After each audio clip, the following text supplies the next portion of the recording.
Bonjour à tous et bienvenue sur ce plateau de SEMAE et l'opinion pour notre émission quotidienne du Champ des possibles. Je reçois ici les acteurs de l'actualité agricole, ceux dont on parle, ceux qui ont des choses à dire, des choses nouvelles à dire. Et aujourd'hui, je suis très contente de recevoir Timothée Dufour. Timothée, bonjour. Merci pour cette invitation, Emmanuel. Alors, Timothée, vous êtes avocat, vous êtes l'homme qui murmure à l'oreille des ruraux. Voilà, c'est comme ça qu'on s'était défini la première fois où je vous ai parlé. Et vous avez sorti ce livre très intéressant le 5 février avec mon confrère Éric Delachesnais du Figaro. Je vais le mettre là pour que tout le monde le voit bien. Et vous racontez comment vous vous êtes intéressé à ces dossiers agricoles. Alors, il y en a de plusieurs sortes, on va y revenir. Et comment ils sont finalement devenus importants médiatiquement. Alors, il y a deux choses dans votre activité professionnelle d'avocat. Vous défendez les agriculteurs qui sont en but à l'hostilité de leurs voisins. Et puis, plus largement, vous défendez l'agriculture, les grandes filières agricoles qui sont pilonnées par plein d'organisations qui leur sont hostiles. Alors, on va commencer peut-être par la première chose qui vous est arrivée, ce qui vous a fait connaître, c'est l'affaire dite des vaches d'Adainville. Alors, on va commencer par là. Qu'est-ce qui s'est passé à Adainville ? Peut-être que je vais revenir sur le contexte. À l'époque, 2018-2019, je sortais d'études à l'étranger. J'ai d'une première expérience à l'ambassade de France en Inde. Je venais de rejoindre le cabinet Gilles Loiret-Noël, le plus gros cabinet d'affaires parisien. Et puis un jour, le secrétaire général d'une entreprise publique du CAC 40 m'appelle et me demande de défendre un éleveur dont le projet était situé à Adainville, une petite bourgade dans les Yvelines, à côté de Rambouillet. Et en fait, cet éleveur tout simplement faisait face à une hostilité de son voisinage. En l'occurrence, il avait la patronne d'une maison d'édition assez connue que je ne citerai pas, qui s'opposait à son élevage, alors même qu'il s'agissait d'une ferme bio, d'une ferme Playmobil. Il s'agissait de 17 vaches, de 17 chevaux. Des petites vaches rares. Les fameuses vaches pie-noires, la fameuse vache bretonne pie-noire. Et donc là, je me retrouve à jongler entre deux activités, cette activité d'avocat d'affaires à Paris et puis cette défense d'un éleveur avec ce petit dossier qui n'était pas si facile que ça, puisque les voisins avaient pris comme avocat, comme avocate, Corinne Lepage, ancienne ministre de l'Environnement. Et voilà que tout juste fraîchement sorti du barreau, arrivant dans ce cabinet d'affaires, je me retrouve donc à batailler avec une puissance médiatique doublée d'une puissance judiciaire, en l'occurrence une ancienne ministre de l'Environnement. Et en fait, ce petit dossier, je dois reconnaître que pour moi, m'a réconcilié, Emmanuel. Je pense que c'est le terme, puisque je trouve que je viens d'une famille paysanne, d'une vieille famille paysanne de Dordogne, dans le Périgord noir, qui est maquignon, éleveur de bovins depuis maintenant peut-être plusieurs siècles, certains diraient même depuis le XIIIe siècle, j'en parle d'ailleurs dans le livre. Et donc pour moi, cette affaire, en réalité, c'est un peu le fil rouge, une forme de connexion, de reconnexion qui s'est faite avec ma propre famille, qui continue d'ailleurs de poursuivre cette belle activité d'élevage. Et donc voilà, Emmanuel, je pense que c'était important de rappeler ce contexte, puisqu'aujourd'hui, en effet, j'ai quitté ce cabinet d'affaires, ce gros cabinet d'affaires, pour me consacrer à la défense du monde agricole dans sa généralité, dans sa globalité, qu'il s'agisse de l'élevage, mais aussi des grandes cultures, on en reparlera. Et alors, comment ça s'est terminé pour Fabien, l'éleveur des vaches d'Adainville ? Alors, il se trouve que nous avons tout gagné. Les voisins ont fait ce qu'on appelle une véritable guérilla judiciaire, c'est-à-dire qu'ils ont contesté son permis de construire, en référé, devant le tribunal administratif, ils ont même saisi le Conseil d'État. Tout ça, ça a été du temps, de l'énergie, de l'argent, 5 ans de procédure. Mon éleveur a tout gagné, c'est une bonne chose, Emmanuel. Mais à l'heure où je vous parle, c'est la vie familiale de mon éleveur qui en a pâti. Et là, je voudrais attirer l'attention sur le fait que les recours, on a beau les gagner, ils épuisent psychologiquement nos éleveurs. Parce que nos éleveurs, nos agriculteurs ne sont pas habitués à affronter les prétoires, ils ne sont pas habitués à affronter les robes noires, les huissiers, les recommandés. Et c'est tout le message qui a été passé par cette loi d'orientation agricole dont on reparlera un peu plus loin, c'est comment sécuriser nos élevages. Comment faire en sorte que lorsqu'on a des procédures, on soit beaucoup plus efficace et efficient par rapport à la justice française pour sécuriser nos bâtiments d'élevage, pour que nos éleveurs n'aient pas à attendre 3-4 ans pour faire en sorte que ces bâtiments puissent naître. Mais là, le monde agricole a compris qu'il fallait qu'il se défende, parce que c'est assez nouveau en fait l'idée que on est attaqué par les voisins qui contestent l'activité, la vache qui meugle, qui sent la vache, voilà. Et c'est nouveau, les éleveurs se rebiffent. Alors, ce qui est certain, c'est que pour moi, les litiges, on a toujours eu des litiges en milieu rural. Quand on prend les essais de 1930-1940 qui ont été rédigés sur la campagne, on se rend compte qu'il y a toujours eu des litiges en milieu rural. Pour des histoires de bornage, pour des histoires de haies, pour des histoires de vieilles querelles familiales. Vous savez, dans les familles paysannes, je vois dans la mienne, il y a toujours des histoires, toujours, qui se transmettent de famille en famille. Mais alors, qu'est-ce qui a changé ? Ce qui change, si je puis dire, c'est c'est le profil des opposants. Le profil des opposants a changé. On est bien dans le cadre de ces litiges de voisinage sur des nouveaux habitants des campagnes qui ont perdu cette connexion avec la terre, qui ont oublié que la campagne est avant tout un espace de travail.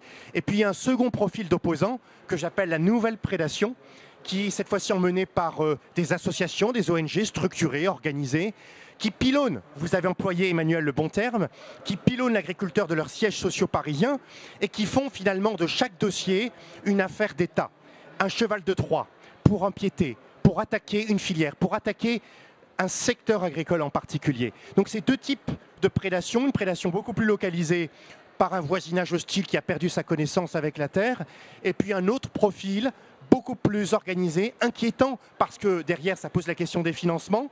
Je sais que ça a été mis sur le tapis dernièrement, notamment, je vois qu'on a Jean-Baptiste qui nous écoute et qui est bien placé en tant qu'ancien député pour savoir qu'il y a des vraies problématiques de financement occultes qui peuvent aussi se poser derrière ces associations.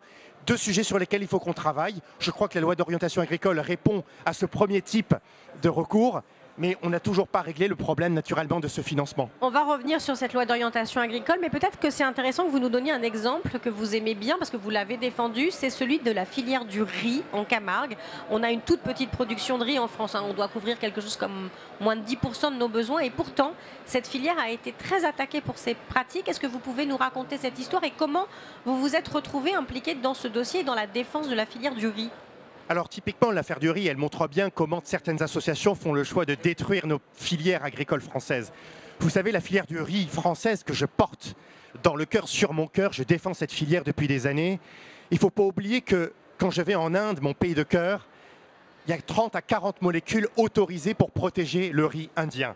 En France, vous avez à peine une dizaine de molécules pour le protéger, que ce soit des herbicides, que ce soit des insecticides. Mais vous avez aujourd'hui en France certaines personnalités, certaines associations qui ont considéré que la Camargue, il n'y a pas lieu d'avoir une activité risicole parce qu'il faut transformer la filière riz en espèce d'un jardin d'Éden ou dans lequel il n'y aurait finalement plus la présence de l'homme. Et donc on a eu une espèce de cabale médiatique en 2024 qui a commencé par un pseudo-journaliste qui a pris la parole sur France Inter et qui a dit il faut arrêter le phytosanitaire en Camargue, il faut arrêter la filière du riz parce que finalement elle est néfaste pour l'environnement camarguais. C'est oublier que c'est la filière du riz qui a construit ce territoire. La Camargue n'est pas née de la main de l'homme.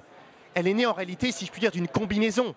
Combinaison naturelle, combinaison aussi du fait de l'homme, et parce qu'il y a en réalité une histoire quasiment socio-écologique qui fait que sans riz, vous avez un problème de sel qui apparaît. Et le riz permet justement de contrer cette problématique du sel que vous avez en Camargue. Donc tout ça obéit à une combinaison de facteurs que nos associations ont oublié.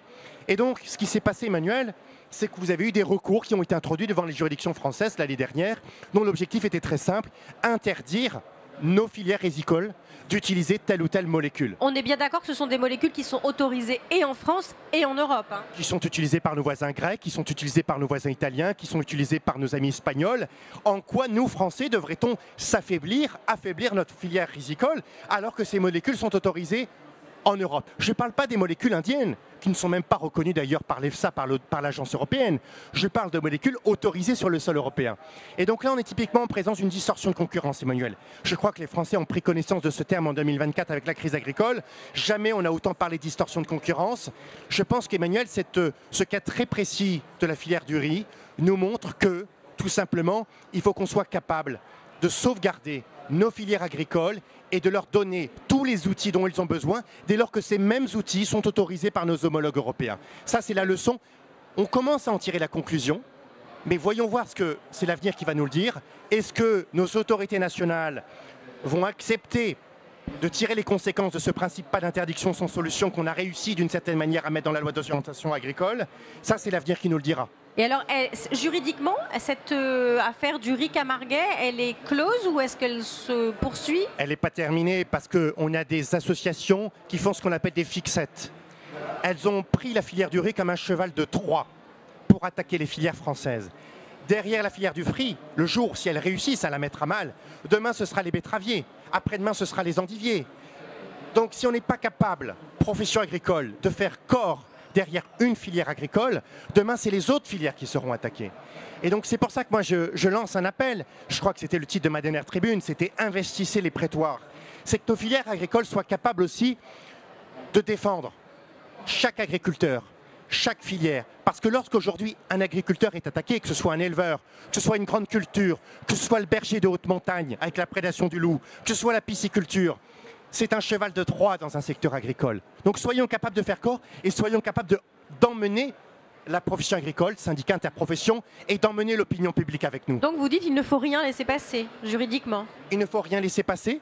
Et je pense que vous savez, au-delà du combat judiciaire qu'il faut mener, il faut aussi qu'on ait l'opinion publique avec nous. Je pense que l'opinion publique doit comprendre, elle l'a compris. On l'a vu sur les ronds-points en janvier 2024, on l'a vu encore récemment avec la dernière crise agricole. On a vu le soutien affiché par l'opinion française. Cette solidarité qui s'est manifestée, ces klaxons, cette générosité même. Et je crois qu'il faut qu'on combine une stratégie judiciaire de soutien dans les prétoires, une stratégie de communication. Je crois que le salon, c'est la meilleure occasion, plus que jamais, de montrer la richesse de nos filières. Et si on combine cette stratégie judiciaire et une stratégie de communication, je pense que notre agriculture a un avenir. Alors, et qu'est-ce que la loi peut faire? Vous parliez de la loi d'orientation agricole donc, qui a été adoptée à l'Assemblée nationale et au Sénat. Qu'est-ce que cette loi d'orientation judiciaire apporte dans l'arsenal de défense des exploitations agricoles et notamment des élevages? Alors, ce qui est certain, c'est que moi, quand je lis la presse régionale et que je vois qu'on n'est pas capable de faire pousser un élevage comme celui dans le Doubs, on a appris il y a 3 semaines que cet élevage de 400 porcs sur paille label rouge, les éleveurs ont renoncé à leur projet à cause de l'hostilité du voisinage et parce que les élus ont cédé à l'hostilité du voisinage. Et quand je vois que les enfants de cet éleveur ont été traités de pollueurs dans la cour de récréation ou dans le bus scolaire, mais je me dis qu'on a failli.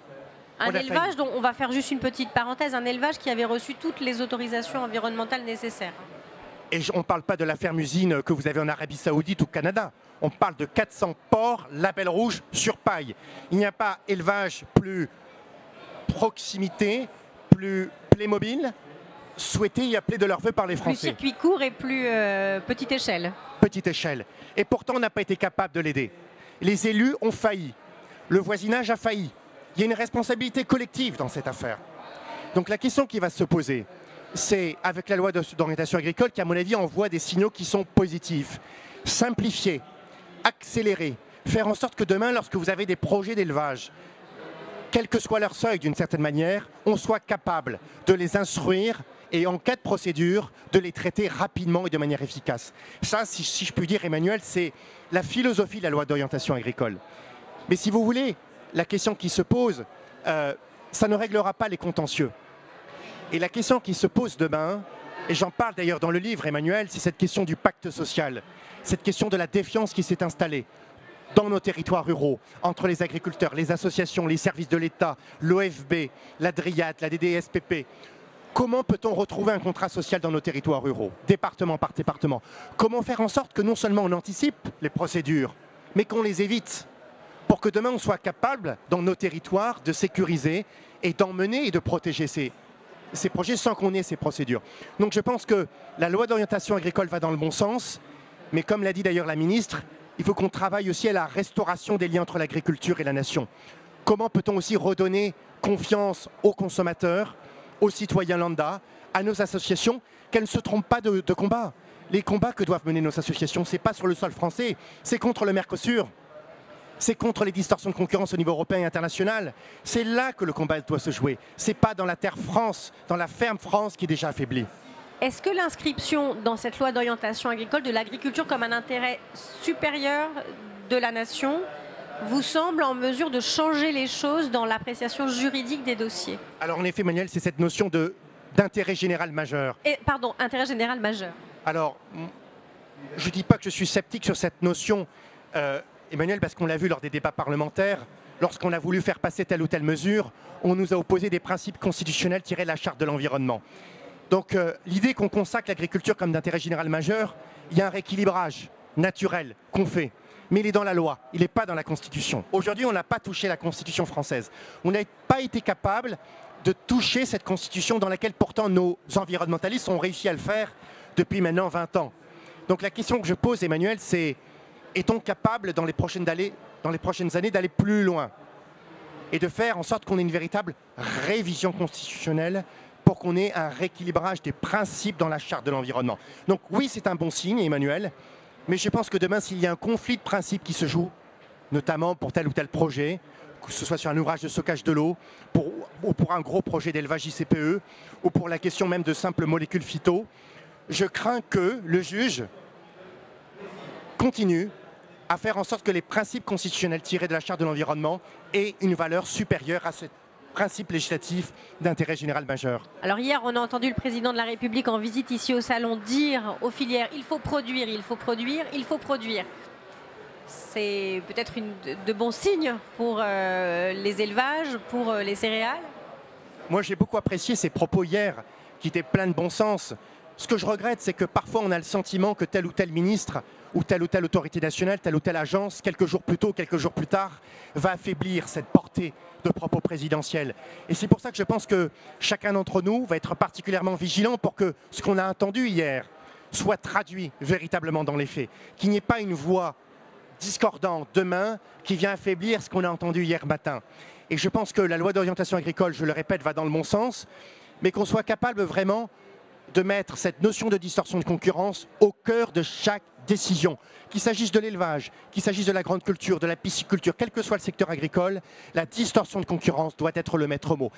Qu'est-ce qui est autorisé par nos voisins européens? Et je pense que ça doit être la première question qu'on doit se poser lorsqu'on autorise ou lorsqu'on s'apprête à refuser quelque chose à nos agriculteurs. Merci beaucoup Timothée Dufour. Je conseille donc votre ouvrage « La défense est dans le pré, les dossiers chocs de l'avocat de la cause paysanne ». En tout cas, vous êtes une voix qui porte, une voix qu'on entend dans les prétoires, qu'on entend dans les médias, parce que vous portez aussi médiatiquement vos sujets. Merci vraiment d'être venu nous raconter avec toute la passion qui vous caractérise votre combat. Et je vous souhaite une bonne journée. Quant à moi, je vous retrouve demain sur ce même plateau et je vous souhaite une très bonne journée sur le Salon de l'Agriculture. Merci Manuel.